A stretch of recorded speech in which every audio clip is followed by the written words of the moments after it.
News 18 Kannada ಡಿಜಿಟಲ್ಗೆ ಸ್ವಾಗತ. ನಾನು ಬಸವರಾಜ್ ಅರನಹಳ್ಳಿ, ಬಳ್ಳಾರಿ ಜಿಲ್ಲಾ ವರದಿಗಾರ. ಬಳ್ಳಾರಿಯ ಜೀನ್ಸ್ ಉದ್ಯಮ ಈಗಾಗಲೇ ರಾಜ್ಯ ಮತ್ತು ಅಂತಾರಾಷ್ಟ್ರೀಯ ಮಟ್ಟದಲ್ಲಿ ಕೂಡ ಸಾಕಷ್ಟು ಹೆಸರನ್ನು ಕೂಡ ಪಡೆದಿರತಕ್ಕಂಥದ್ದು. ಅಷ್ಟೇ ಸಮಸ್ಯೆಗಳನ್ನು ಕೂಡ ಜೀನ್ಸ್ ಉದ್ಯಮ ಪದೇ ಪದೇ ಎದುರಿಸ್ತದೇ ಕೂಡ ಬರ್ತಾ ಇರ್ತಕ್ಕಂಥದ್ದು. ಇದರಿಂದಾಗಿ ಜೀನ್ಸ್ ಉದ್ಯಮವನ್ನೇ ನಂಬಿ ಇರತಕ್ಕಂಥ ಸಾವಿರಾರು ಕುಟುಂಬಗಳು ಕೂಡ ಈಗ ಆತಂಕದ ಪರಿಸ್ಥಿತಿಯನ್ನು ಕೂಡ ಎದುರಿಸ್ತಾ ಇರ್ತಕ್ಕಂಥದ್ದು. ಅದರ ಜೊತೆಗೆ ಬೀದಿಗೆ ಬೀಳ್ತಕ್ಕಂಥ ಪರಿಸ್ಥಿತಿ ಕೂಡ ನಿರ್ಮಾಣ ಆಗಿರ್ತಕ್ಕಂಥದ್ದು.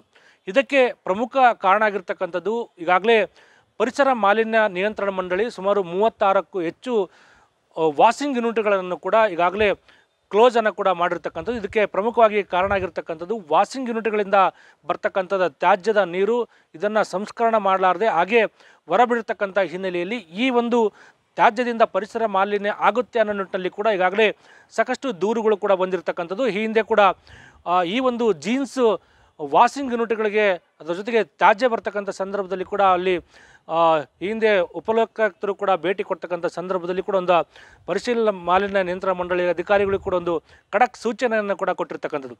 ಆ ಹಿನ್ನೆಲೆಯಲ್ಲಿ ಈಗ 36 ವಾಷಿಂಗ್ ಯೂನಿಟ್ಗಳಿಗೆ ಕೂಡ ಈಗಾಗಲೇ ನೋಟಿಸನ್ನು ಕೊಟ್ಟು ಬಂಧನ ಕೂಡ ಮಾಡಿರ್ತಕ್ಕಂಥದ್ದು. ಜಸ್ಕಾಂ ಇಲಾಖೆ ಕೂಡ ಈಗ ಅವುಗಳಿಗೆ ಒಂದು ವಿದ್ಯುತ್ ಸಂಪರ್ಕ ಕಡಿತವನ್ನು ಕೂಡ ಮಾಡಿರ್ತಕ್ಕಂಥದ್ದು. ಆದರೆ ಒಂದು ಕಡೆ ಜೀನ್ಸ್ ಉದ್ಯಮವನ್ನು ಅಂತಾರಾಷ್ಟ್ರೀಯ ಮಟ್ಟದಲ್ಲಿ ಬೆಳೆಸಬೇಕು ಅನ್ನೋ ನಿಟ್ಟಿನಲ್ಲಿ ಕೂಡ ಸರ್ಕಾರ ಈಗ ಒಂದು ಹೆಜ್ಜೆ ಮುಂದೆ ಹೋಗಿರ್ತಕ್ಕಂಥದ್ದು. ಯಾಕೆಂತಂದರೆ ಈ ಹಿಂದೆ ಚುನಾವಣೆ ಸಂದರ್ಭದಲ್ಲಿ ಕೂಡ ಕಾಂಗ್ರೆಸ್ ನಾಯಕ ಆಗಿರ್ತಕ್ಕಂಥ ರಾಹುಲ್ ಗಾಂಧಿಯವರು ಒಂದು ಭರವಸೆಯನ್ನು ಕೂಡ ಕೊಟ್ಟಿರ್ತಕ್ಕಂಥದ್ದು. ಭಾರತದ ಬಳ್ಳಾರಿಯ ಜೀನ್ಸ್ ಉದ್ಯಮ ಇದು ಅಂತಾರಾಷ್ಟ್ರೀಯ ಮಟ್ಟದಲ್ಲಿ ಒಂದು ಬ್ರ್ಯಾಂಡ್ ಆಗಿ ಗುರುತಿಸ್ಕೊಳ್ಬೇಕು ಅನ್ನೋ ನಿಟ್ಟಿನಲ್ಲಿ ಕೂಡ ಇಲ್ಲಿ ಒಂದು ಜೀನ್ಸ್ ಟೆಕ್ಸ್ಟೈಲ್ ಅಪರೆಲ್ ಪಾರ್ಕನ್ನು ನಿರ್ಮಾಣ ಆಗಬೇಕು, ಸುಮಾರು 5,000 ಕೋಟಿ ವೆಚ್ಚದಲ್ಲಿ ಇಲ್ಲಿ ನಿರ್ಮಾಣ ಮಾಡಬೇಕು ಅನ್ನೋ ನಿಟ್ಟಿನಲ್ಲಿ ಕೂಡ ಒಂದು ಭರವಸೆಯನ್ನು ಕೂಡ ಕೊಟ್ಟಿರ್ತಕ್ಕಂಥದ್ದು. ಅದಾದ ನಂತರ ಸರ್ಕಾರ ಕೂಡ ಈಗಾಗಲೇ ಇಲ್ಲಿ ಒಂದು ಜಾಗವನ್ನು ಕೂಡ ಈಗಾಗಲೇ ಭೂಮಿಯನ್ನು ಕೂಡ ಈಗ ಆ ಒಂದು ಟೆಕ್ಸ್ಟೈಲ್ ಪಾರ್ಕ್ ಅಪೆರಲ್ ಪಾರ್ಕ್ ನಿರ್ಮಾಣ ಮಾಡಲಿಕ್ಕೆ ಕೂಡ ಈಗ ಒಂದು ಜಾಗವನ್ನು ಕೂಡ ಗುರುತು ಮಾಡಿಕೊಂಡಿರ್ತಕ್ಕಂಥದ್ದು. ಅದಾದ ನಂತರ ಮತ್ತೆ ಯಾವುದೇ ಬೆಳವಣಿಗೆ ಕೂಡ ನಡೆದೇ ಇರತಕ್ಕಂಥದ್ದು ಕೂಡ ಇಲ್ಲಿ ವಿಪರ್ಯಾಸ ಅಂತ ಹೇಳ್ಬೋದು. ಯಾಕಂತಂದರೆ ಇದು ಈಗ ಹೇಳಿ ಒಂದು ವರ್ಷಗಳೇ ಕಳೀತಾ ಬಂದರೂ ಕೂಡ ಇನ್ನೂ ಇದು ಟೆಕ್ಸ್ಟೈಲ್ ಪಾರ್ಕ್ನ ಏನು ಒಂದು ಯೋಜನೆ ಜಾರಿ ಆಗಬೇಕಾಗಿತ್ತು ಅದು ನಿಧಾನಗತಿಯಲ್ಲಿ ಕೂಡ ನಡೆದಿರ್ತಕ್ಕಂಥದ್ದು ಕೂಡ ಗೊತ್ತಾಗ್ತಾ ಇದೆ. ಮತ್ತೊಂದು ಕಡೆ ಜೀನ್ಸ್ ಉದ್ಯಮವನ್ನೇ ನಂಬಿರ್ತಕ್ಕಂಥ ಏನು ಸಾವಿರಾರು ಕುಟುಂಬಗಳಿದ್ದಾವೆ, ಕಾರ್ಮಿಕರಿದ್ದಾರೆ. ಈಗ ಆತಂಕದ ಪರಿಸ್ಥಿತಿಯನ್ನು ಕೂಡ ಎದುರಿಸ್ತಕ್ಕಂಥ ನಿರ್ಮಾಣ ಕೂಡ ಬಂದಿರತಕ್ಕಂಥದ್ದು.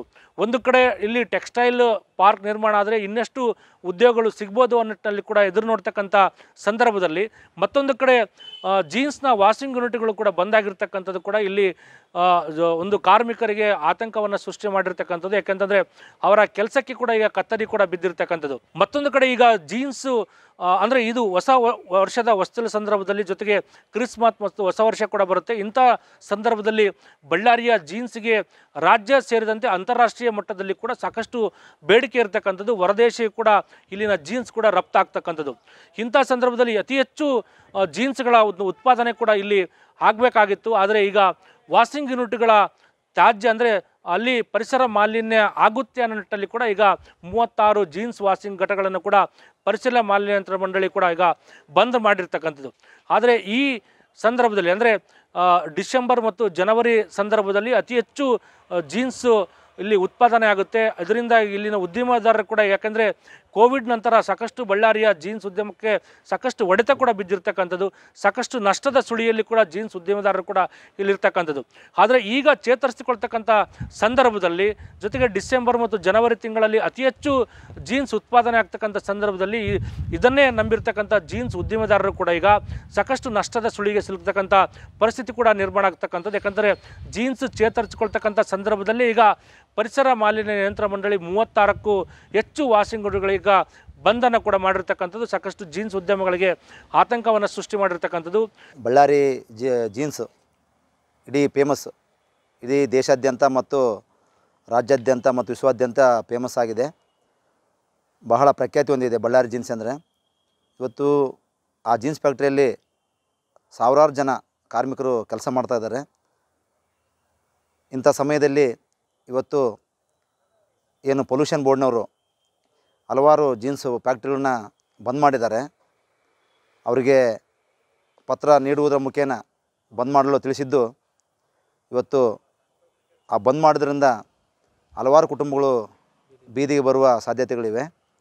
ಅದಕ್ಕಾಗಿ ಪೊಲ್ಯೂಷನ್ ಬೋರ್ಡ್ರವರು ಅವರಿಗೆ ಅಲ್ಲಿ ಪೊಲ್ಯೂಷನ್ ಆಗದಂತೆ ಯಾವ ರೀತಿ ಕೈಗೊಳ್ಳಬೇಕಂತಂದೇಳಿ ಅವರು ಸರಿಯಾದ ಒಂದು ರೀತಿಯಲ್ಲಿ ತಿಳಿಸಿ ಆಮೇಲೆ ಕಾಲಾವಕಾಶ ಕೊಟ್ಟು ಬಂದ್ ಮಾಡಬೇಕಾಗಿತ್ತು. ಅದೇ ರೀತಿಯಾಗಿ ಮುಂದಿನ ದಿನಗಳಲ್ಲಿ ಅವರು ಸಹಿತ ಸಾವಿರಾರು ಕಾರ್ಮಿಕರು ಬೀದಿಗೆ ಬರ್ತಾರೆ. ದಯವಿಟ್ಟು ಪೊಲ್ಯೂಷನ್ ಬೋರ್ಡ್ನರಾಗಿರ್ಬೋದು, ಜಿಲ್ಲಾಡಳಿತ ಆಗಿರ್ಬೋದು, ಅದನ್ನು ಸದ್ಯಕ್ಕೆ ಬಂದ್ ಮಾಡದೆ ಅಲ್ಲಿ ಯಾವ ರೀತಿ ಆ ಪೊಲ್ಯೂಷನ್ ಆಗದಂತೆ ಕೈಗೊಳ್ಳಬೇಕು, ಕ್ರಮಗಳು ಕೈಗೊಳ್ಳಬೇಕು, ಆ ರೀತಿ ಕ್ರಮ ಕೈಗೊಂಡು ಅಲ್ಲಿ ಏನು ನಿರ್ಗತಿಕರ ಆದಂಥ ಎಲ್ಲ ಏನು ಕಾರ್ಮಿಕರಿಗೆ ಒಂದು ಆ ಫ್ಯಾಕ್ಟ್ರಿ ಓಪನ್ ಮಾಡೋದ್ರ ಮೂಲಕ ಅಲ್ಲಿ ಕೆಲಸ ವಾಷಿಂಗ್ ಯೂನಿಟ್ಗಳನ್ನ ಮತ್ತೆ ಪುನರಾರಂಭ ಮಾಡಬೇಕಂತೇಳಿ ಈ ಸಂವಿಧಾನ ಕೇಳ್ಕೊಳ್ತೀನಿ. ಈ ನಿಟ್ಟಿನಲ್ಲಿ ಕೂಡ ಅಂದರೆ ಸರ್ಕಾರ ಇವರಿಗೆ ಜೀನ್ಸು ಒಂದು ಉತ್ಪಾದನೆ ಮಾಡಲಿಕ್ಕೆ ವಾಷಿಂಗ್ ಘಟಕಗಳಿಗೆ ಬೇಕಾದ ಸೌಕರ್ಯಗಳನ್ನು ಕೂಡ ಸರ್ಕಾರ ಸರಿಯಾದಂಥ ರೀತಿಯಲ್ಲಿ ಕೊಡದೇ ಇರತಕ್ಕಂಥ ಹಿನ್ನೆಲೆಯಲ್ಲಿ ಈ ಪರಿಸ್ಥಿತಿ ಕೂಡ ಈಗ ನಿರ್ಮಾಣ ಆಗಿರ್ತಕ್ಕಂಥ ನಿಟ್ಟಿನಲ್ಲಿ ಕೂಡ ಜೀನ್ಸ್ ಉದ್ಯಮದಾರರು ಇದನ್ನೇ ನಂಬಿರ್ತಕ್ಕಂಥ ಸಾವಿರಾರು ಕಾರ್ಮಿಕರು, ಅಂದರೆ ಬಳ್ಳಾರಿಯಲ್ಲಿ ನೂರಾರು ಜೀನ್ಸು ಒಂದು ವಾಷಿಂಗ್ ಯೂನಿಟ್ಗಳು ಕೂಡ ಇರತಕ್ಕಂಥದ್ದು, ಅದರ ಜೊತೆಗೆ ಸ್ಟಿಚಿಂಗ್ ಯೂನಿಟ್ಗಳು ಕೂಡ ನೂರಾರು ಇರತಕ್ಕಂಥದ್ದು, ಸುಮಾರು ಪ್ರತ್ಯಕ್ಷ ಮತ್ತು ಪರೋಕ್ಷವಾಗಿ ಸುಮಾರು 50,000ಕ್ಕೂ ಹೆಚ್ಚು ಜೀನ್ಸ್ ಉದ್ಯಮವನ್ನೇ ನಂಬಿ ಬದುಕ್ತಿರ್ತಕ್ಕಂಥ ಕಾರ್ಮಿಕರು, ಉದ್ಯಮದಾರರು ಕೂಡ ಇರ್ತಕ್ಕಂಥ ನಿಟ್ಟಿನಲ್ಲಿ ಕೂಡ ಇವರೆಲ್ಲರಿಗೂ ಕೂಡ ಈಗ ನಷ್ಟದ ಸುಳಿಗೆ ಸಿಲುಕ್ತಕ್ಕಂಥದ್ದು, ಜೊತೆಗೆ ಕೆಲಸ ಇಲ್ಲಾರದೆ ಬೀದಿಗೆ ಬೀಳ್ತಕ್ಕಂಥ ಪರಿಸ್ಥಿತಿ ಕೂಡ ನಿರ್ಮಾಣ ಆಗಿರ್ತಕ್ಕಂಥದ್ದು. ನಿರ್ಭೀತ, ನಿಷ್ಪಕ್ಷಪಾತ, ವಿಶ್ವಾಸಾರ್ಹ ಸುದ್ದಿಗಳಿಗೆ ಹೆಸರಾಗಿರುವ ನ್ಯೂಸ್ 18 ಕನ್ನಡ ಈಗ ಆಪ್ನಲ್ಲೂ ಲಭ್ಯವಿದೆ. ದಯವಿಟ್ಟು ಇಲ್ಲಿರುವ QR ಕೋಡ್ನ ಸ್ಕ್ಯಾನ್ ಮಾಡಿಕೊಂಡು ಆಪ್ ಡೌನ್ಲೋಡ್ ಮಾಡೋದಕ್ಕೆ ಮರಿಬೇಡಿ. ನಿಮ್ಮ ಬೆಂಬಲ ಹೀಗೆ ಸದಾ ನಮ್ಮೊಂದಿಗಿರಲಿ. ಧನ್ಯವಾದ.